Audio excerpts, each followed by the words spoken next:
श्री गणेशाय नमः। श्री हरि श्री लिंग महापुराण 28वां अध्याय। स्वयंभू मनु के प्रति सनत कुमार प्रोक्त षोडश महादानों में तुला पुरुष दान की विधि का वर्णन। सुत जी बोले, तदंतर इस विधि से स्नान करके देव देव उमापति नील लोहित भगवान रुद्र को नमस्कार कर तथा दिव्य दृष्टि से उन्हें देखकर वे स्वयंभू मनु रुद्राध्याय के द्वारा वरदायक शंकर की स्तुति करने लगे। भगवान शिव भी उनकी स्तुति से प्रसन्न होकर दीर्घ काल तक राज्य करके अंत में सत्कर्म से तुम्हारा मोक्ष होगा, ऐसा एक बार कहकर वहीं पर अंतर्ध्यान हो गए। वृषभध्वज भगवान शिव को नमस्कार करके स्वयंभू मनु मेरु श्रृंग पर उसी प्रकार आरूढ़ हुए जैसे सदाशिव महावृषभ पर आरूढ़ होते हैं। वहां पर उन्होंने स्वर्ण की आभा वाले योग के प्रताप से युक्त तथा वर प्रदान करने वाले ब्रह्मपुत्र सनत कुमार को देखा। उन्हें देखकर महातेजस्वी मनु ने उन वरदायक ब्रह्म ज्ञानी तथा ब्रह्म रूप सनत कुमार को नमस्कार किया और दोनों हाथ जोड़कर उनकी स्तुति की। मनु को देखकर मुनि सनत कुमार भी हर्ष के कारण पुलकित हो उठे और हे कृपा निधे इस प्रकार संबोधित करके दया पूर्वक उनसे कहने लगे। सनत कुमार बोले, शांत स्वभाव वाले नील लोहित सर्वेश्वर शिव का दर्शन करके उनसे जयाभिषेक प्राप्त करके आप यहाँ आए हैं। यदि आप कुछ और पूछने के इच्छुक हैं तो पूछिए। तब उनका वचन सुनकर दोनों हाथ जोड़कर उन्हें प्रणाम करके मनु ने कहा, हे विभो, कर्म के द्वारा मुक्ति कैसे हो सकती है? हे विभो, आप हम लोगों को कृपा करके यह बताएं कि केवल कर्म से अथवा ज्ञान से अथवा ज्ञान कर्म के मिश्रित प्रभाव से किस प्रकार मुक्ति मिलती है। उनका वचन सुनकर वेद रहस्यों को जानने वालों में श्रेष्ठ भगवान सनत कुमार ने कहा, हे मुने, कर्म के द्वारा क्रम से मुक्ति हो जाती है। कर्म युक्त ज्ञान से भी क्रमशः मुक्ति होती है, किंतु शुद्ध ज्ञान से क्षण मात्र में मोक्ष हो जाता है। पूर्व काल में प्रभु नंदी का अपमान करने के कारण उनके शाप से मैं ऊंट की योनि को प्राप्त हो गया था। पुनः उन्हीं की कृपा से कल्याणकारी भगवान शिव का अर्चन करके उस शिवार्चन रूप कर्म के कारण ही मैं ब्रह्मा जी का पुत्र हुआ और उन्हीं नंदी के अनुग्रह से उत्तम मुक्ति मार्ग का श्रवण करके शिव धर्म रूप शिवार्चन की रीति से दिव्य अवस्था को प्राप्त हुआ हूं, इसमें संदेह नहीं है। महात्मा नंदीकेश्वर ने राजाओं को दान रूप कर्म के द्वारा धर्म अर्थ काम मोक्ष की प्राप्ति के लिए तुलारोहण आदि 16 दानों का वर्णन किया है। उन्हें आप यथाविधि सुनिए। ग्रहण आदि कालों में तीर्थ आदि उत्तम स्थानों में 20 हाथ 18 हाथ अथवा 16 हाथ प्रमाण का सुंदर कूट युक्त मंडप बनाकर उसके मध्य में 9 हाथ 8 हाथ 7 हाथ 2 हाथ अथवा 1.5 हाथ विस्तार वाली एक अत्यंत सुंदर वेदिका का निर्माण कराना चाहिए। उसके चारों ओर 12 स्तंभ हो और एक सुंदर तथा रम्य तुला स्थापित कर देनी चाहिए। उसके चारों ओर 9 चौकोर कुंडों का निर्माण कराना चाहिए। हे ब्रह्मपुत्र, पूर्व तथा ईशान कोण में मध्य प्रधान कुंड बनाना चाहिए जो चौकोर या योनि के आकार का हो। हे विप्रेंद्रों, स्त्रियों के लिए कुंड योनि के आकार वाले ही बनाने चाहिए। कुंड अर्धचंद्र, त्रिकोण, वर्तुल, षड़स्त्र, त्रिकोण, पद्माकार तथा अष्टास्त्र बनाना चाहिए अथवा कुंडों के स्थान पर सुस्थिल्ड ही स्थिर ही बना लेना चाहिए। चार द्वारों से समन्वित, चार तोरणों से सुशोभित, आठों दिशाओं में अष्ट दिग्गजों से समन्वित, दर्भ माला से युक्त, आठ मंगलों से संयुक्त और ऊपर वितान चंदोवा से सुशोभित मंडप का निर्माण कराना चाहिए। तुला स्तंभ विशेष रूप से बिल्व वृक्षों के होने चाहिए। बेल, पीपल, पलाश अथवा खदिर खैर की लकड़ी के स्तंभ बनाने चाहिए। जिस वृक्ष की लकड़ी का प्रथम स्तंभ हो, उसी से अन्य भी निर्मित करने चाहिए, अथवा उनके काष्ठों के मिश्रण से, अथवा केवल बांस से ही स्तंभ आदि बना लेने चाहिए। 8 हाथ प्रमाण का स्तंभ होना चाहिए। उसका 2 हाथ भाग भूमि में गाड़ देना चाहिए। तुला स्तंभ का ऊपरी आच्छादित अनाच्छादित भाग आच्छादित भाग का 3 गुना बताया गया है। तुला का दूसरा स्तंभ पूर्ण गोलाकार तथा वर्ण रहित होना चाहिए। हे राजन, नीचे से दोनों स्तंभों में परस्पर 2 अंगुल कम 6 हाथ का अंतर कहा गया है। दोनों स्तंभों के बीच 4 हाथ का भी अंतर रखा जा सकता है। दोनों स्तंभों के ऊपरी भागों के बीच 6 हाथ का अंतर जानना चाहिए। दोनों स्तंभों का विस्तार एक वितस्तित 12 उंगल होना चाहिए और उतने ही परिमाण का दूसरा विष्कम्भ भी होना चाहिए। ऊपर के भाग में तुला की छड़ दोनों स्तंभों की लंबाई के अनुकूल हो और तुला का संतुलन करने वाले छड़ की लंबाई 36 उंगल होनी चाहिए। विष्कम्भ 8 उंगल और 5 यव हो। नाभि 36 अंगुल लंबी होनी चाहिए और इसे गोल तथा सुंदर बनाना चाहिए।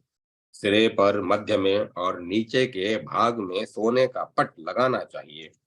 मध्य के पट में 3 अवलंबक लगाने चाहिए। इन अवलंबकों को ताम्र का अथवा पीतल का बनाना चाहिए।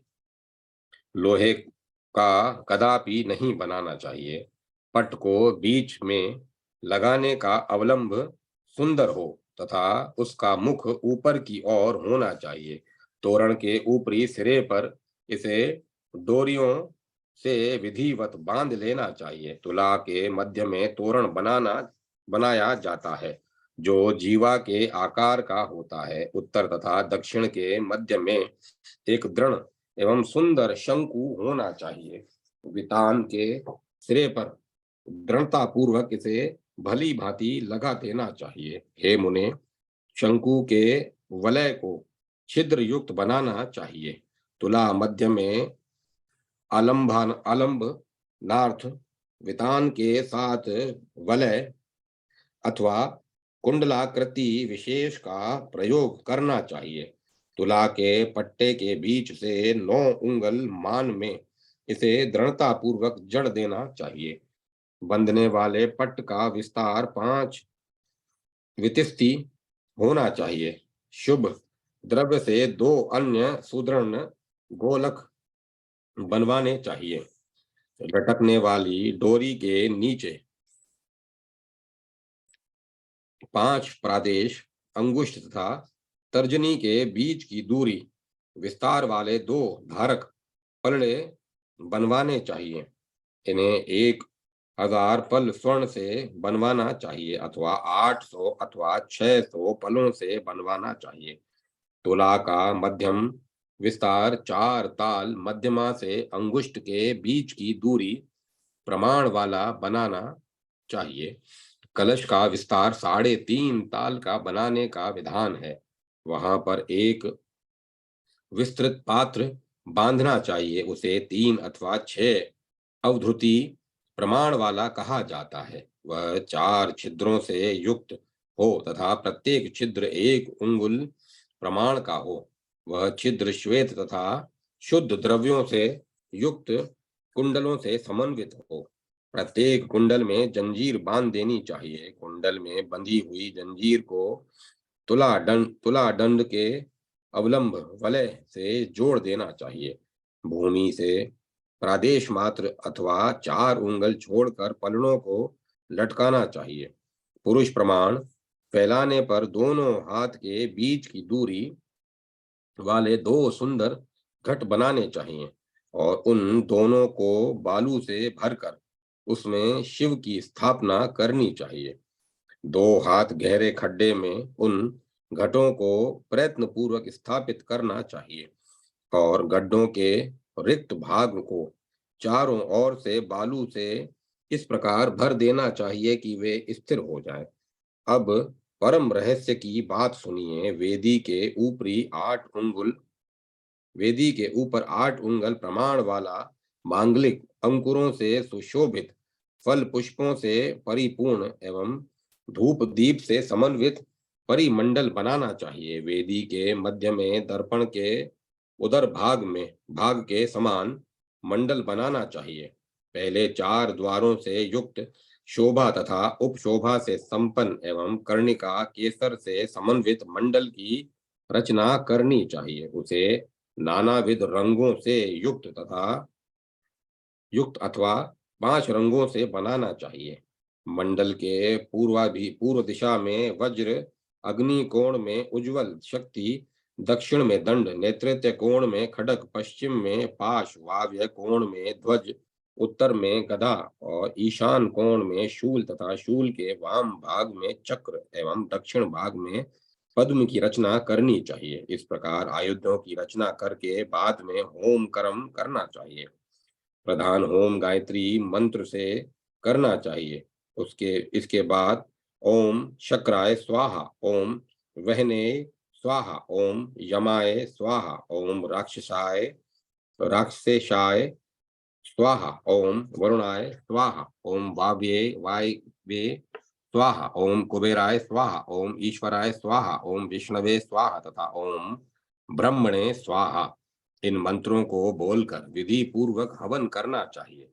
उस समय अपनी शाखा में उक्त अग्नि विधान के अनुसार जया होम से लेकर स्विष्टकृत होम पर्यंत सभी कार्य विधिवत कराना चाहिए। सभी होमों तथा प्रधान होम में पलाश की समिधा बताई गई है।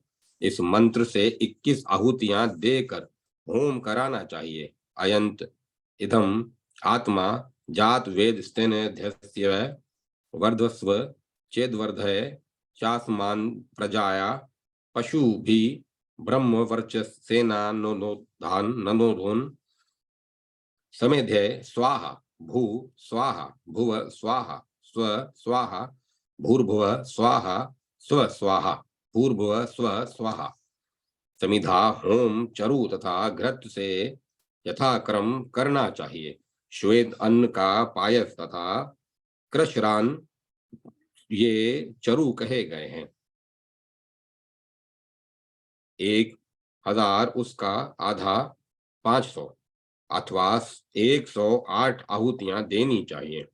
अन्न आयुषी पवस आ सर्वोजिरी मिशम च नः आरे बादस्व दृशु नाम अग्नि ऋषेशो पावमानः पांचजन्य पुरोहित तमीमहे महागयम् अग्ने पवस्व स्वपा अस्मे वर्चः सुवीर्यं दग्धधीर्यं मयि पोषम प्रजापते न त्वदेतायनयो विश्वा जतानि परिता भूव यथा यत्कामास्ते जुहुमस्तनो अस्तु वै सयाम पत्यो रैणाम।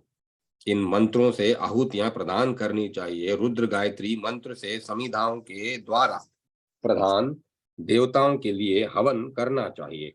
चरु तथा घृत से इंद्र आदि देवताओं के लिए हवन करना चाहिए। तत्पश्चात क्रम से वज्र आदि के निमित्त 500 आहुतियां देनी चाहिए। ब्रह्मा के लिए ब्रह्म जगान्यम इस मंत्र से और विष्णु के लिए नारायणाय विद्महे वासुदेवाय धीमहि तन्नो विष्णु प्रचोदयात्, इस मंत्र से होम करना चाहिए। यह परम सुंदर मुख्य होम विधान कहा गया है। क्षीर युक्त ध्रुवा के द्वारा पृथक पृथक 25 आहुतियां त्र्यंबकम यजामहे सुगंधिम पुष्टिवर्धनम उर्वारुकमीव बंधनवान मृत्यो मोक्षीय मामृतात् मंत्र से देनी चाहिए। ये दुर्वा होम तथा वास्तु होम सर्वथा प्रशस्त है। घृत के द्वारा अघोर मंत्र से 10,000 आहुतियां प्रदान करके प्रायश्चित करना चाहिए। देवता मंडल के दाहिने भाग में ब्रह्मा, बाएं भाग में विष्णु, मध्य में देवी पार्वती के साथ इंद्र आदि गणों से आवृत विश्व गुरु शिव को जानना चाहिए। ग्रह मंडल का निरूपण किया जा रहा है। आदित्य, भास्कर, भानु, रवि, भगवान, दिवाकर, उषा, प्रभा, प्रज्ञा, संध्या तथा सावित्री 5 प्रकार विधि से महात्मने खगोलकाय नमः ऐसा कहकर उनकी स्थापना पूजा करनी चाहिए। विष्टरा, सुबगा, वर्धनी प्रदक्षिणा तथा देवी आप्यायनी की पूजा करके पद्मासन पर रवि की पूजा करनी चाहिए। प्रारंभ में प्रभुत की, दक्षिण में विमल की, पश्चिम भाग में सार की, उत्तर में आराध्य की तथा मध्य में सुख की पूजा करनी चाहिए। कमल के दलों में क्रमशः दीप्ता, सुषमा, जया, भद्रा, विभूति, विमला, अमोघा, विदुता को और मध्य में सर्वतोमुखी को जानना चाहिए। तत्पश्चात चंद्र, मंगल, बुध, बृहस्पति, शुक्र, शनि, राहु तथा केतु की स्थापना करके उनके इनके निमित्त पूजा हवन दान कराना चाहिए। इस प्रकार सभी विधान विस्तार पूर्वक करके इस अवसर पर शिव तत्व के पारगामी विद्वान एवं वेदाध्ययन से संपन्न योगियों को भोजन कराना चाहिए। हवन कार्य के आरंभ हो जाने पर पूर्व दिशा के मध्य भाग में रुद्राध्याय का पाठ करते हुए विधान पूर्वक राजा को तुला पर चढ़ाए और विधान पूर्वक वहां राजा को एक घड़ी तक बैठाए रखें। उस समय यजमान राजा रुद्र गायत्री नामक मंत्र का जप करे। वह एक घटिका का आधा अथवा उसके भी आधे समय तक आसन लगाए रखे। सूर्य बिंब को देखकर बुद्धिमान ब्राह्मण समाहित चित्त होकर हाथ में कुर्च धारण किए हो रहे तथा सभी आभूषणों से युक्त राजा हाथ में खड्ग तथा खेटक धारण किए रहे। कर्म के आदि तथा अंत में वेदांग में पारंगत ब्राह्मणों के द्वारा विशेष रूप से स्वस्ति वाचन के साथ पुण्य वाचन किया जाना चाहिए और जय आदि मांगलिक शब्दों, परम सुंदर वेद ध्वनियों तथा सब प्रकार की शोभा से युक्त नृत्य, वाद, गीत आदि के साथ उत्तर दिशा भाग में स्थित पलड़े पर अपने भार के बराबर स्वर्ण रखें ताकि तुला के दोनों पलड़े समान हो जाएं। इस प्रकार तुला भार सदा अक्षय बना रहे। 100 निष्क से अधिक परिमाण वाली तुला श्रेष्ठ, 50 निष्क वाली मध्यम और 25 निष्क वाली कनिष्ठ कही गई है। इस प्रकार तुला 3 प्रकार की कही गई है। अग्र पूजा के प्रारंभ में दोनों वस्त्र, उष्णीष, कुंडल, कंठहार, अंगूठी तथा मणिबंध भूषण, कंकण ये सभी वस्तुएं भस्मराग धारण किए हुए पाशुपत व्रत के निरत सेवार्च्य को प्रदान कराने चाहिए। बुद्धिमान को चाहिए कि पूर्वोक्त आभूषण वस्त्र युक्त उष्णी एवं उत्तरीय यह सब ऋत्विजों को प्रदान करें और 150 अथवा उसका आधा निष्क स्वर्ण की दक्षिणा प्रदान करें। साथ ही सभी योगियों को अलग से स्वर्ण मुद्रा प्रदान करें। इस अवसर पर दिव्य यागोपकरण आचार्य को प्रदान करें और अन्य यतियों को पृथक रूप से स्वर्ण मुद्रा प्रदान करें। बुद्धिमान को चाहिए कि तुला पर रखे हुए स्वर्ण तथा प्रसाद मंडप, प्राकार, आभूषण, स्वर्ण पुष्प, पटह, खड़ग, कोश, इन सब को एकत्र करके इनमें से कुछ भाग बचाकर शिव को प्रदान कर दे और बचे हुए भाग को विशेष रूप से भस्मधारी आचार्य को प्रदान करे। कारागार में स्थित बंदियों को मुक्त करके सहस्त्र कलशों के जल से अथवा केवल घृत से, दूध से, दही से अथवा नारिकेल आदि के जल से देव देव परमेश्वर उमापति का अभिषेक करना चाहिए अथवा ब्रह्मकूर्च के द्वारा पंचगव्य से शिवजी का अभिषेक करना चाहिए। गायत्री मंत्र से गौमूत्र, प्रणव मंत्र से गोमय, आप्यायस्व मंत्र से दुग्ध दूध, दधि कार्णवो मंत्र से दही तथा तेजोस्ति मंत्र से घृत ग्रहण कर ईशान मंत्र से ही अभिषेक करना चाहिए। देवस्य त्वा, इस मंत्र के द्वारा कलश में स्थित कुशाम्भू से देवेश का अभिषेक करें अथवा रुद्राध्याय के द्वारा परमेश्वर शिव का अभिषेक करें। भगवान विष्णु के द्वारा कहे गए अथवा शिव भक्त तंडी के द्वारा कहे गए अथवा मुनि श्रेष्ठ दक्ष के द्वारा कहे गए शिव के 1000 नामों से 1000 कलशों के जल से शिव का अभिषेक करें।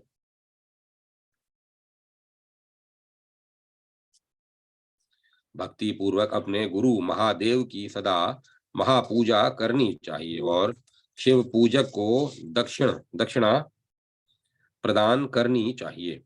तुला द्रव्यों और दक्षिणा यथाक्रम ऋत्विज आदि तथा दीनों, अंधों, दरिद्रों को देनी चाहिए। साथ ही बालकों, वृद्धों, निर्बलों तथा रोगियों को विधान पूर्वक भोजन कराना चाहिए और दक्षिणा भी देनी चाहिए। इस प्रकार श्रीलिंग महापुराण के अंतर्गत उत्तर भाग में तुला पुरुष दान विधि नामक 28वां अध्याय पूर्ण हुआ। 29वां अध्याय षोडश महादानांतर्गत हिरण्य गर्भधान की विधि। सनत कुमार बोले, मैंने आपसे प्रथमतः सामान्य रूप से तुला दान का वर्णन कर दिया। अब समस्त सिद्धियों को देने वाले हिरण्यगर्भ दान के विषय में बताऊंगा। इसके लिए 1000 स्वर्ण मुद्राओं से एक नीचे का पात्र बनाना चाहिए और उसके आधे अर्थात 500 स्वर्ण मुद्राओं से उसके प्रवेश प्रमाण मुख वाला उधर्व पात्र ढक्कन निर्मित कराना चाहिए। उस शुभ स्वर्ण पात्र को सभी अलंकारों से विभूषित करना चाहिए। तत्पश्चात नीचे के मुख्य पात्र में त्रिगुणात्मिका चतुष्वर्षिती तत्व स्वरूपिणी तथा ब्रह्मा विष्णु अग्नि स्वरूपा भगवती का ध्यान करें और ऊपर के पात्र में 26वें तत्व रूप गुणातीत उमापति सदाशिव का और 25वें तत्व रूप हिरण्यगर्भ पुरुष का ध्यान करें। तदंतर पूर्व की भांति बताए गए स्थान में वेदी तथा मंडल बनाकर पात्र को लेकर शाली धान के ऊपर स्थापित कर देना चाहिए और उसे नवीन वस्त्रों से ढक देना चाहिए। पुनः माश उड़द के उबटन से आलेप करके पंचोपचारों से ईशान आदि 5 मंत्रों के द्वारा विधि पूर्वक उस पात्र की पूजा करनी चाहिए। शिव पूजा तथा होम भी पूर्व की भांति कर्मानुसार करना चाहिए। भगवती गायत्री का जप करके पूर्वाभिमुख बैठ जाए और स्वयं श्रेष्ठ आचार्य गर्भाधान आदि 16 संस्कार विधि पूर्वक संपन्न करके ध्रुवा के अंकुरों से दक्षिण पुट में सेचन करें। गुलर के फलों सहित 21 कुशों के जल से ईशान दिशा में सीमंत कर्म करें। 30 निष्क परिमाण की स्वर्ण की सुंदर कन्या बनाकर उसे भूषण वस्त्र आदि से अलंकृत करके हवन कर भगवान शिव को अर्पित करें। विद्वान को चाहिए कि अन्नप्राशन संस्कार में पायस, खीर आदि का भोजन कराएं। इस प्रकार वेदों के पारगामी ब्राह्मणों को गर्भाधान से लेकर विश्वजीत पर्यंत उन सभी संस्कारों को शक्ति बीज के साथ करना चाहिए। शेष सभी कृत्य स्वर्ण तुला दान की भांति विधिवत करना चाहिए। इस प्रकार श्री लिंग महापुराण के अंतर्गत उत्तर भाग में हिरण्य गर्भदान विधि नामक 29वां अध्याय पूर्ण हुआ। 30वां अध्याय तिल पर्वत दान विधि। सनत कुमार बोले, हे मुने, अब मैं उत्तम तिल पर्वत दान का विधिवत वर्णन करूंगा। पूर्व में बताए गए स्थान तथा काल में प्रयत्न पूर्वक पूजन करके तिल पर्वत का दान करें। वेदी रहित सुंदर समतल भूमि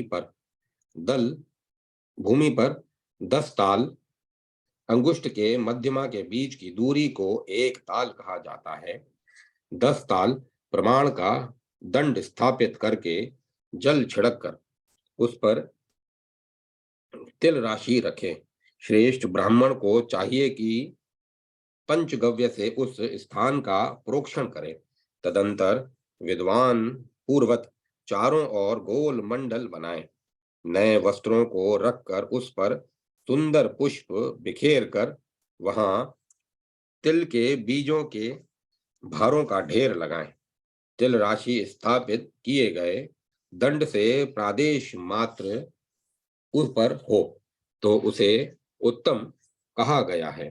हे श्रेष्ठ मुनियों, दंड से 4 उंगल कम रहने पर मध्यम तथा दंड के बराबर होने पर कनिष्ठ श्रेणी का होता है।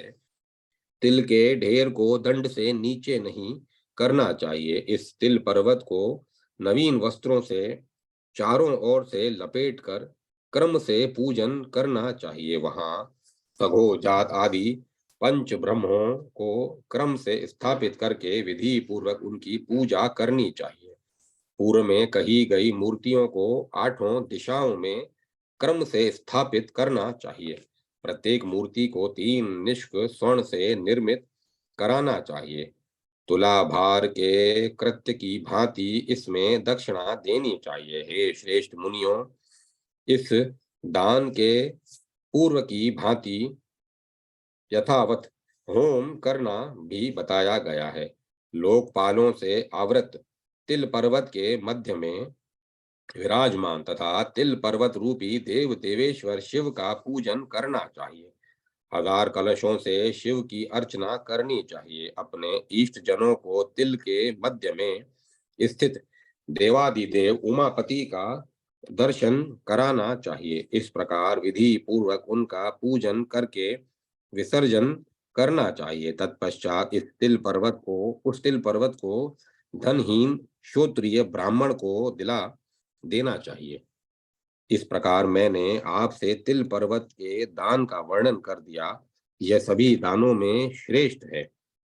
इस प्रकार श्रीलिंग महापुराण के अंतर्गत उत्तर भाग में तिल पर्वत दान नामक 30वां अध्याय पूर्ण हुआ। 31वां अध्याय सूक्ष्म तिल पर्वत दान की विधि।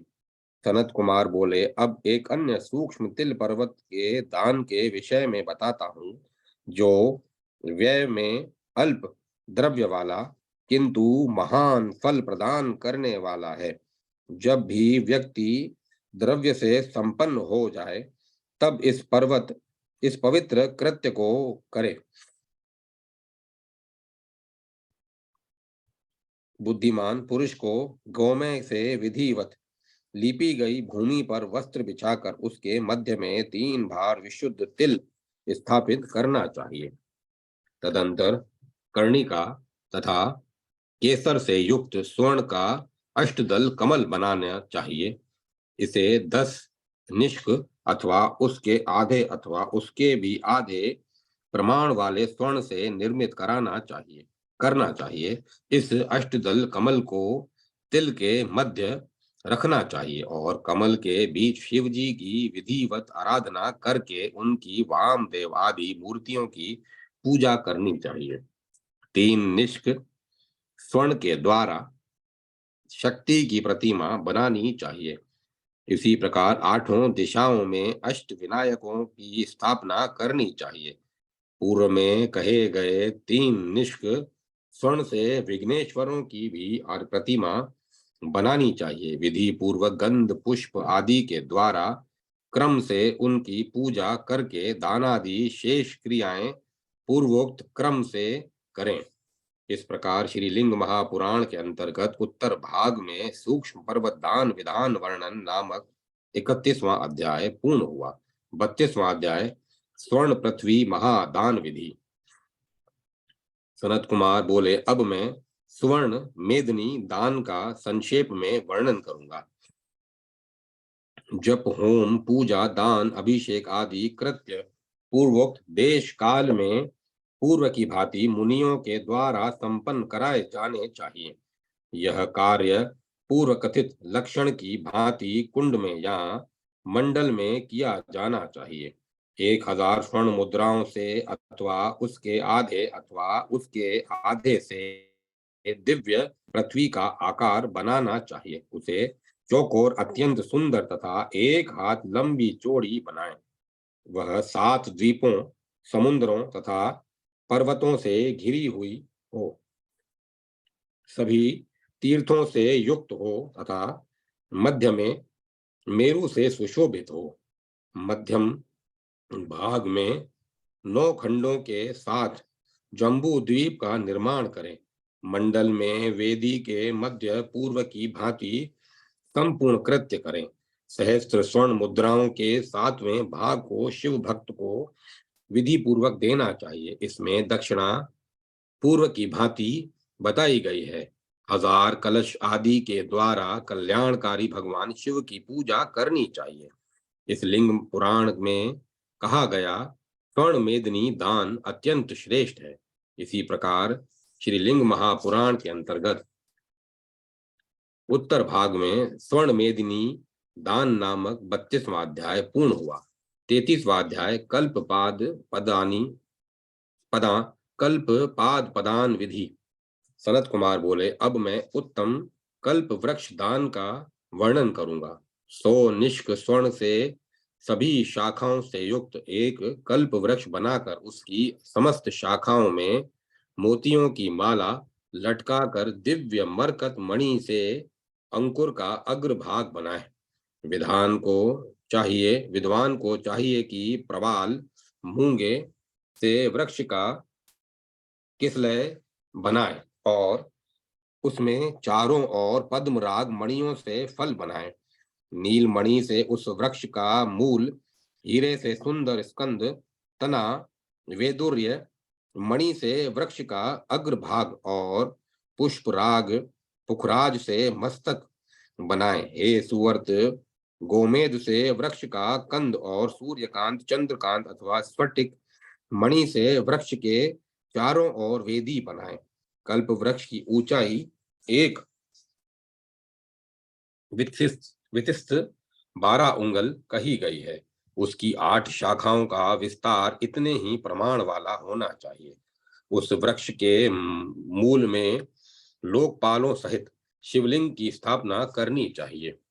मंडल में पूर्वोक्त वेदी के मध्य में कल्प वृक्ष को स्थापित करके प्रयत्न पूर्वक भगवान शिव तथा लोकपालों की पूजा करनी चाहिए। जप होम आदि पूर्व की भांति तुला दान के समान ही करना चाहिए। हे राजन, अंत में उस वृक्ष को शिव जी को अर्पण कर देना चाहिए अथवा भस्मधारी योगियों को दान कर देना चाहिए। इसे करने वाला मनुष्य अगले जन्म में सर्वभौम चक्रवर्ती राजा होगा। इस प्रकार श्री लिंग महापुराण के अंतर्गत उत्तर भाग में कल्पपाद दान विधि नामक 33वां अध्याय पूर्ण हुआ। 34वां अध्याय गणेश शदान विधि।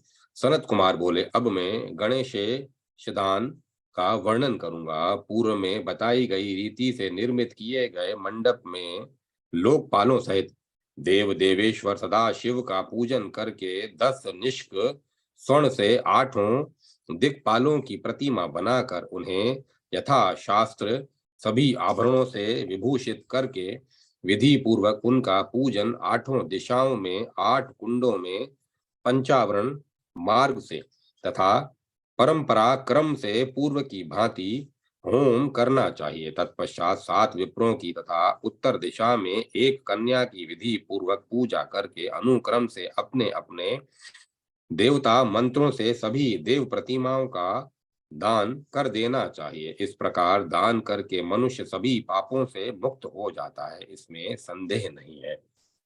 इस प्रकार श्री लिंग महापुराण के अंतर्गत उत्तर भाग में गणेश गणेश शदान विधि निरूपण नामक 34वां अध्याय पूर्ण हुआ। 35वां अध्याय स्वर्ण धेनु दान विधि। सनत कुमार बोले, अब से हेम धेनु के दान की विधि का वर्णन करूंगा। यह सभी पापों का नाश करने वाला, ग्रह तथा दुर्भिक्ष का शमन करने वाला, उपद्रवों को शांत करने वाला और समस्त व्याधियों को दूर करने वाला है। 1000 स्वर्ण मुद्राओं से एक गौ बनानी चाहिए अथवा उसके आधे अथवा उसके भी आधे अथवा 100 स्वर्ण मुद्राओं से सभी लक्षणों तथा गुणों से समन्वित धेनु का निर्माण कराना चाहिए। यह वह गो प्रतिमा सुंदर खुरों वाली, दिव्य तथा सभी लक्षणों से युक्त होनी चाहिए।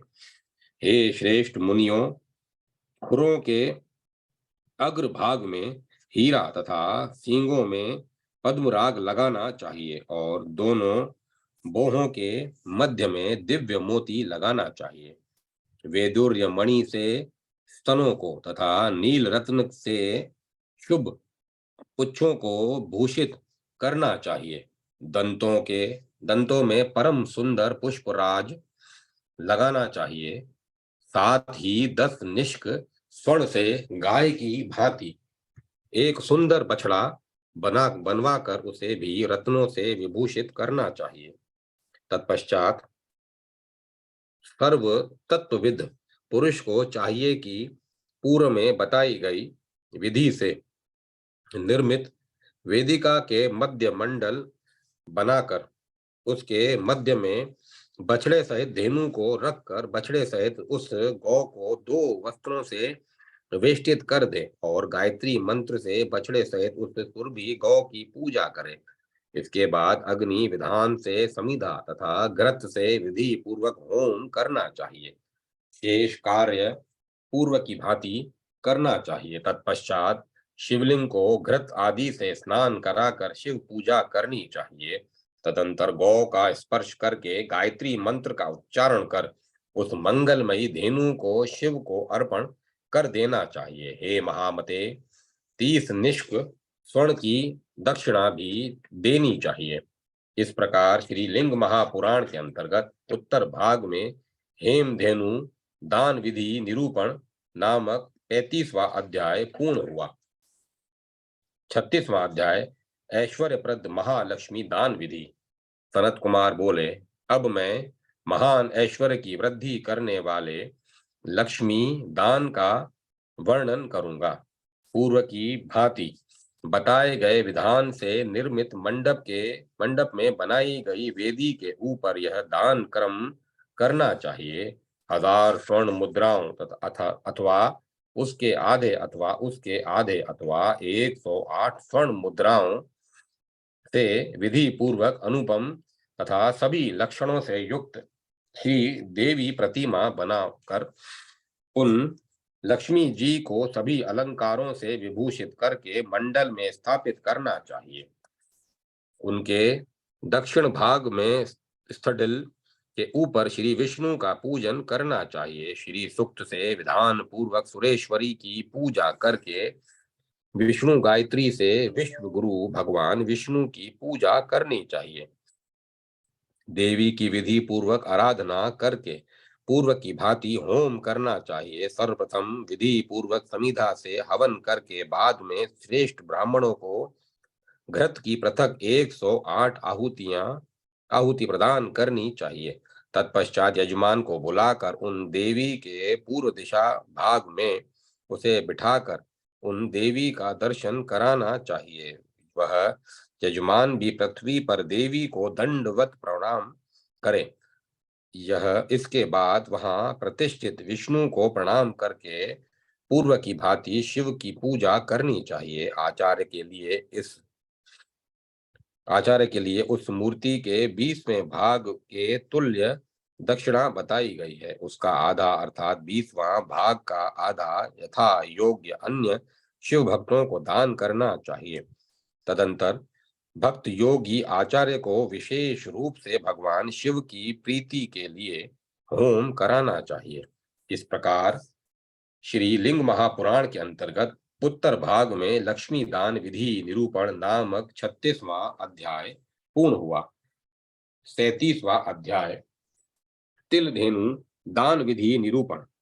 सनत कुमार बोले, अब मैं तिल धेनु दान के विधि क्रम का वर्णन करूंगा। पूर्व में बताए गए निरूपण से निर्मित मंडप में पश्चिम भाग में शिव पूजा करनी चाहिए। उसके आगे मध्य में भूमि पर सुंदर कमल बनाकर उसे वस्त्रों से आच्छादित कर देना चाहिए। उसके मध्य में उत्तम तिल पुष्प स्थापित करना चाहिए। हेम पद्म स्वर्ण कमल बनाकर उसे मध्य में रख देना चाहिए। यह हेम पद्म 30 निष्क स्वर्ण से अथवा उसके आधे अर्थात 15 निष्क अथवा उसके भी आधे अर्थात 7.5 निष्क स्वर्ण से बनाना चाहिए, अथवा 5 निष्क स्वर्ण से अथवा उसके आधे भाग से अथवा उसके भी आधे भाग से उस कमल का निर्माण करना चाहिए। तत्पश्चात उस हेम पद्म के विग्रह का ध्यान करके गंध पुष्प आदि से क्रम पूर्वक उसकी विधिवत पूजा करनी चाहिए। उस पद्म के उत्तर दिग्भाग में 11 ब्राह्मणों को बैठाना चाहिए और क्रम से गंध पुष्प आदि से विधि पूर्वक उनका पूजन करके उन विप्रों को क्रम से वस्त्र तथा उत्तरीय प्रदान करना चाहिए। उन्हें पगड़ी भी देनी चाहिए। तत्पश्चात 2 रत्नमय कुंडल और स्वर्ण की अंगूठी ब्राह्मणों को विधान पूर्वक प्रदान करके उनके आगे 11 वस्त्र फैलाकर उन वस्त्रों पर अलग अलग तिल आदि 100 पल के बनाए हुए 11 कांस्य पात्र और इक्षुदंड रखकर ब्राह्मणों को प्रदान करना चाहिए। 2 निष्क स्वर्ण के से गाय की 2 सींगें बनाए, 2 तथा 2 निष्क परिमाण की चांदी से उसके खुर बनाए और सबको पृथक पृथक उन तिलों पर रख दें। इसके बाद रुद्र के 11 मंत्रों से 11 रुद्रों को तिल धेनु अर्पण कर दें। इसी प्रकार उस पद्म की पूर्व दिशा में 12 विप्रों की पूजा करके श्रद्धा युक्त होकर 12 आदित्य के मंत्रों से उन्हें तिल धेनु अर्पण करें। दक्षिण दिशा में स्थित 16 विप्रों की पूजा करके पूर्व की भांति विघ्नेश मंत्रों से उन्हें तिल धेनु प्रदान करें। यह समस्त कार्य यजमान के द्वारा यथाक्रम संपन्न किया जाना चाहिए। रुद्रों को अथवा आदित्यों को दान कर अपने सामर्थ्य के अनुसार मूर्ति आदि की दक्षिणा देनी चाहिए। इस प्रकार राजा को चाहिए कि पद्म स्थापन करके शेष कार्य आचार्य द्वारा करवाए। अंत में 5 निष्क स्वर्ण का भूषण अर्पण करके आचार्य को दक्षिणा प्रदान करनी चाहिए। इस प्रकार श्री लिंग महापुराण के अंतर्गत उत्तर भाग में तिल धेनु दान विधि निरूपण नामक 37वां अध्याय पूर्ण हुआ। 38वां अध्याय महादानों में परिगणित गौ सहस्त्र दान की विधि। सनत कुमार बोले, हे सुवर्त, अब मैं गौ सहस्त्र दान की विधि बताता हूं, इसे सुनिए। उत्तम लक्षणों से युक्त मंगलमयी तथा बछड़ों सहित 1000 गायें लाकर उनकी पूजा करके उनमें से 8 गायों की शास्त्र विधि से प्रयत्न पूर्वक सम्यक पूजा करें। तत्पश्चात उनकी सींगों में एक निष्क स्वर्ण बांध दें और खुरों में भी एक एक निष्क स्वर्ण बांध दें। उनके कंठ में एक निष्क स्वर्ण का कंठाभूषण पहनाएं तथा कानों को सुंदर हीरे से अलंकृत करें। तत्पश्चात इन्हें शिव को अर्पण कर दें। ब्राह्मणों को पृथक पृथक 10 निष्क अथवा उसका आधा अथवा उसके आधे का आधा अथवा एक निष्क स्वर्ण अपने सामर्थ्य के अनुसार दक्षिणा देनी चाहिए और प्रत्येक ब्राह्मण को एक जोड़ा सुंदर वस्त्र प्रदान करना चाहिए। तत्चित्त होकर आराधना करके उन्हें उत्तम गोवें प्रदान करनी चाहिए। इस प्रकार विधान पूर्वक दान करके कल्याणकारी भगवान शिव का अर्चन कर गौओं के आगे इस उत्तम स्तवन का सम्यक प्रकार से पाठ करना चाहिए।